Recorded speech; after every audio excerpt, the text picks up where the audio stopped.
और बहुत फिर से स्वागत है, एक बार फिर से आपका स्वागत है बहुत। और इस बार हम चर्चा करेंगे नीतीश कुमार, मुलायम सिंह यादव, वाम दल और कई छोटे छोटे दल मिलके एक फ्रंट बनाने की कोशिश में जुटे हुए, जिसे कहते हैं थर्ड फ्रंट, फेडरल फ्रंट। क्या नाम दिया जाएगा, उसका किस तरह के उसके चरित्र होंगे, कौन नेता होगा, नीति क्या होगी, कुछ नहीं पता है। और इसमें से कुछ वो दल हैं जो कुछ दिन पहले यूपीए को लगातार अभी भी समर्थन दे रहे हैं, समाजवादी पार्टी। ऐसे भी दल हैं जो एनडीए को समर्थन दे चुके हैं, साथ में रह चुके हैं, और वो चुनाव आते आते उन्होंने एक नए फ्रंट बनाने की घोषणा की है और उस पर जुटे हुए नीतीश कुमार। शकील साहब, बिहार से आप आते हैं, नीतीश कुमार इस समय जुटे हुए हैं, कांग्रेस से उनका गठबंधन नहीं हो पाया, इस बात को लेके नाराजगी भी है। कुल मिला के इस फ्रंट के राजनीतिक मायने क्या है, मैं सिर्फ ये जानना चाहता हूँ। नहीं, देखिए, राजनीतिक मायने क्या है, कोई फ्रंट की राजनीति हर पार्लियामेंट चुनाव के पहले बराबर होती रहती है, उसी एक तरह का एक फ्रंट है। इसलिए कि कई पार्टियां ऐसी हैं जो अपने ही स्टेट में एक दूसरे के कंट्राडिक्टरी हैं जी, लेकिन एक माने ज़रूर हैं कि पहले जो फ्रंट बना था वो एक बेस था कि सेकुलरिज्म के बेस पर हम बनाएंगे। अभी ये फ्रंट क्या है, इसका बेस अभी क्लियर कट पता नहीं लग रहा है। एक है कि नरेंद्र मोदी अगर कैंडिडेट हैं तो अब नीतीश कुमार कैंडिडेट शायद बिहार में अपने आप को घोषित करें, उनके लोग ये बताएं कि हमारा स्टेट में भी भाई हमारा आदमी चीफ मिनिस्टर का, प्रधानमंत्री का दावेदार है, तो कुछ वोट को रोक सकते हैं। और उसी तरह से हम समझते हैं ये कोई बहुत महत्वपूर्ण ये कांग्रेस के जो गठबंधन है, यूपीए जो है, इससे कुछ इसका लेना देना है? नहीं, लेना देना तो निश्चित रूप से है, नहीं ऐसा नहीं है कि नहीं लेना देना है। लेना देना ये है कि जो आइडियोलॉजिकल एक साथ रहने वाली पार्टियां हैं, चाहे वो गठबंधन पहले करें या चाहे बाद में करें, तो गठबंधन तो है, होता है। तो अब नीतीश कुमार जी नरेंद्र मोदी के आइडियोलॉजी से अलग हुए हैं। अब उनको कौन सी आइडियोलॉजी पसंद है? वहां लेफ्ट वाले लोग हैं जिनका एक सीधा रेखा है, खींचा हुआ है लड़ाई। अब वो किस देवगौड़ा जी हैं जो बीजेपी के साथ भी कभी कभी सरकार बनाए हैं, वो स्टेट की कभी। नंदकिशोर जी, ये फ्रंट क्या है? ये फ्रंट है क्या?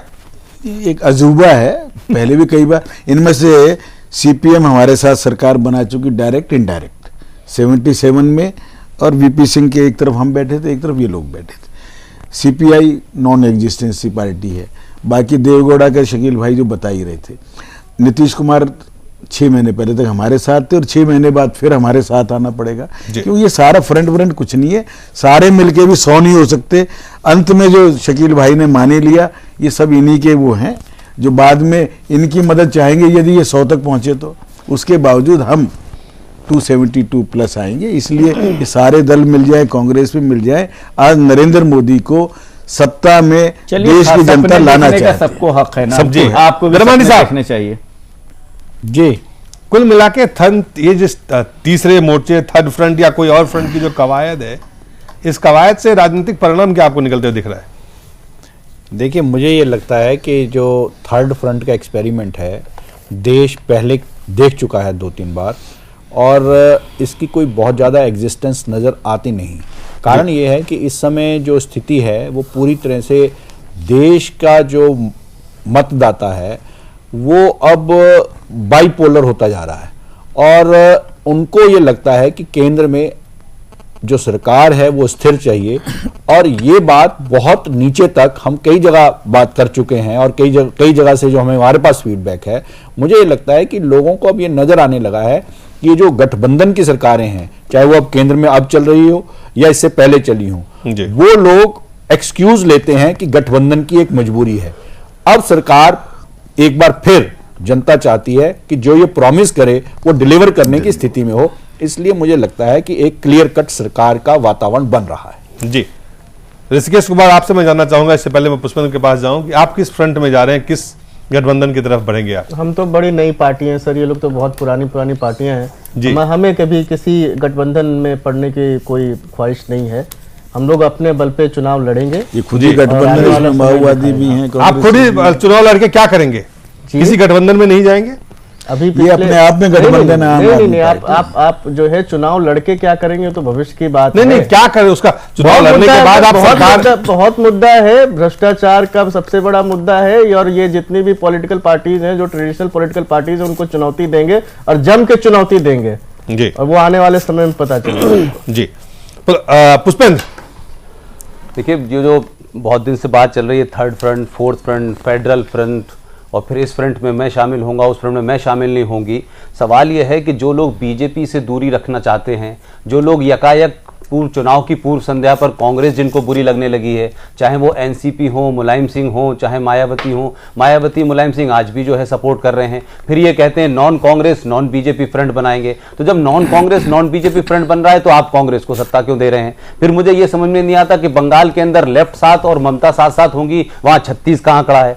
तमिलनाडु के अंदर करुणानिधि और मैडम जया का 36 का आंकड़ा है, मायावती और मुलायम सिंह में 36 का आंकड़ा है। तो दोनों में से कोई एक ही फ्रंट में रह सकता है ना, और फिर जब एक एक फ्रंट में चला जाएगा तो दूसरे के लिए कौन सा फ्रंट बचा होगा? तो मुझे लगता है कि हम इस देश में ये मान लें कि 190 मेंबर ऑफ पार्लियामेंट जो भी पार्टी जीतती है वो सत्ता की तरफ बढ़ती है, उस वक्त तमाम तथाकथित लोग सेकुलरिज्म, कम्युनलिज्म, रीजनलिज्म की बातों की जितनी विचारधारा हैं वो खुंटी पे टाक देते हैं और सत्ता के साथ सो भोगने के लिए उधर चल देते हैं। लिहाजा ये थर्ड फ्रंट जो है, मुझे लगता है कांग्रेस का फर्स्ट फ्रंट है आप पार्टी और ये थर्ड फ्रंट है सेकंड, इसलिए कि उनको लगता है कि हम तो आ नहीं सकते सत्ता में, बीजेपी को कैसे कमजोर किया जाए, नरेंद्र मोदी को प्रधानमंत्री बनने से कैसे रोका जाए। अगर कमजोर बीजेपी आ जाएगी वो कांग्रेस को मान्य है, लिहाजा इस थर्ड फ्रंट की हवा भी इस कांग्रेस इसके पीछे लगती है।